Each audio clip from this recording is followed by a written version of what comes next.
Right, so this video is going to be the last video that I ever make on the subject of happiness. Now, of course, I'll speak about happiness here and there in videos and stuff, but this is kind of the last one that I want to dedicate to actually speaking about happiness. You can check out the previous playlist, but it probably doesn't really matter because a lot of the philosophies, although they might still be valid because they were for the stage I was in finding happiness, if you will, and I'll explain how that's not really a thing in a wee bit, but the fact that I think my philosophies have come to a point where I know now that happiness can't be taken away from me. It's not out with my hands, and so I'll explain why it's looking for happiness isn't really something that is a valid thing to be doing. I'm not sure the exact quote, but I know there's a quote that's saying about if you stop looking for happiness, you'll realise it is right here. And I think that whole idea is that happiness is basically the present moment. Like the reason you're unhappy is because you place your happiness elsewhere, and I've spoken of this concept before. When you place your happiness elsewhere on attaining something or becoming something or all these things, it doesn't really, you'll never get that. But when you have happiness based on your confidence and where you are now and the progress that you make, like if you're currently doing all you can to be happy, then you are happy. There's no finish line. It's you either are or you've not realised that you are, basically. And this kind of brings on to the topic of depression. And you hear someone like Andrew Tate, for example, he talks about he doesn't believe in depression as a disease. Obviously the feeling of depression is very real, and I agree with that. The thing that he speaks about specifically is the fact that if you are depressed, it's most likely because you're not doing everything that you can to fight out of depression. He has a pretty popular story that he likes to share whenever speaking about the subject, about somebody emailed him saying they were suicidal, they were depressed and such things, and he basically said to them, start going to the gym, get a six-pack and come back and tell me how you feel after. And it basically saved his life because the guy basically started working on himself and improving himself to be what he really wants to be, and that brought him happiness. And that's kind of the whole idea of the masculine way of being happy. Now, the feminine way of being happy is slightly different, although some of the principles can still apply because obviously a lot of women most women work nowadays, and that means they're acting more in their masculine, which means if they're aiming for happiness in that sense, in the masculine sense, then this advice is to follow. I'll quickly go over the feminine sense of happiness in a wee bit, but in terms of the masculine sense of happiness, I've spoken about before the book. I've got it over there, but I've got my mic hooked up so I can't go, but it's The Way of the Superior Man by David Dada. Now in that book, he basically speaks about male fulfillment comes from striving towards a purpose. And I'm a huge believer that being fulfilled by something, working towards something, makes you happy. And that's what makes me happy, and certainly been what's kind of transformed my life into what it is today. Even though it's not flashy, I'm not walking around with a £5,000 watch. I'm not walking around with diamond earrings, big old chain. I've got some chain I got when I was 16, probably cost £15-20. A wee pound coin with a hole in it.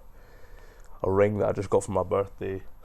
This is actually a spoon handle that was bent into the shape of a ring, but it's obviously like leaves like colouring on your hand and stuff, very cheap. And then a watch that I got for my birthday, which is quite nice.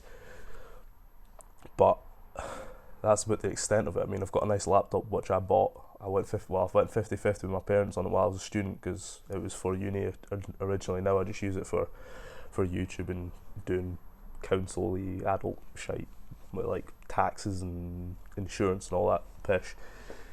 And it's a useful tool to have, and I'm greatly appreciative of it. I've got a nice phone. I have a flat that I pay for in Edinburgh. Pay the bills. I mean, I have enough money to live a decent life. That's, for me, you rewind to a year ago, I didn't have half the shit. I had a different phone. I didn't have any of this jewellery. I had the chain, didn't have the pound coin on it. I had a cross on it before when I got it for my birthday, but it snapped off because it's old and cheap.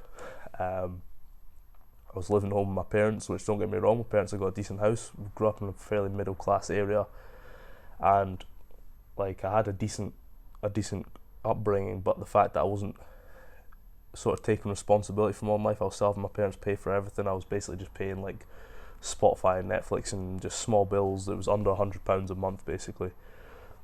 I was earning less than half of what I'm earning now every month, and I've not even reached the point where I can start making money off the YouTube, and I've been doing it almost a year now, so it's just a continual grind of just working constantly every day on various things. I've got the 3 things I'm working on at the moment. So I've got my wealth and my finances, I've got my rugby, and I've got the YouTube. That's the sort of things I'm working towards as well at the moment, and that's very fulfilling to me, and I feel like I wake up every day focusing on my purpose. My highest purpose is always going to be the rugby. Finances can come from the rugby, and from that, the YouTube, I spread my message that I want to help, which helps inspire my entire message, which I'm trying to funnel through with the rugby. So that, like, the fact that I've spoken about self-efficacy, building that reputation with yourself, that plus fulfillment, it all kind of builds that confidence, which builds the happiness. Like, you never see a confident, depressed person normally. Like, someone can act confident, but when someone's truly confident, it's because they're truly happy. And I think for me, because I stopped looking for excuses to be depressed and started being more stoic about how I view things in my life, something goes wrong, it doesn't mean I have to be depressed, doesn't mean I have to slip into a downward spiral. It means it's a challenge for me to beat. And now, just before I end the video, I'll briefly run over what the feminine side of happiness there. It's more about the flow of love. So that's like talking about relationships and all this sort of stuff, family, friends, girlfriends, boyfriends, whatever you're into. That's why I have about 10% of my character where I do like to focus on relationships and stuff, but it's not my main source of happiness. And I think a lot of reason young men become depressed, start feeling depressed, is because they focus more on the feminine aspect of happiness, which isn't truly fulfilling to the masculine core. They focus more on relationships, and because they're not getting that, because they've not built themselves up to a position where they are attractive and they're in scenarios, they're not social enough, etc., then they become depressed because they're not able to get that relationship side of their life going. And for male life, it is important to have that, but it's never going to be as important as having your purpose. You always have to remember that. Number one for men, purpose, then relationships come after. For women, it's pretty much the other way around. So for women, it'll be relationships and love and flow of love in their life, and then purpose comes. Because you have loads of beautiful women, their purpose is more about raising the family, which comes into that flow of love. And that's the most beautiful thing, I think, is when you have a woman who's truly feminine, who's living because she wants to create a family and create a loving life around the people that she's surrounded with her man and with her children. And that's where it slightly differs. Neither is better than each other. It's just, I want to express to you, the viewers, that most of you are young men. In terms of becoming happy as a young man, it's not about looking for some happiness is reached when I get to X. It's about happiness is already, like, I can just grab it. It's right here if I start doing the right things for myself, if I start striving towards my purpose. It's right fucking there. That's the end of this video. I'll see you guys in the next one.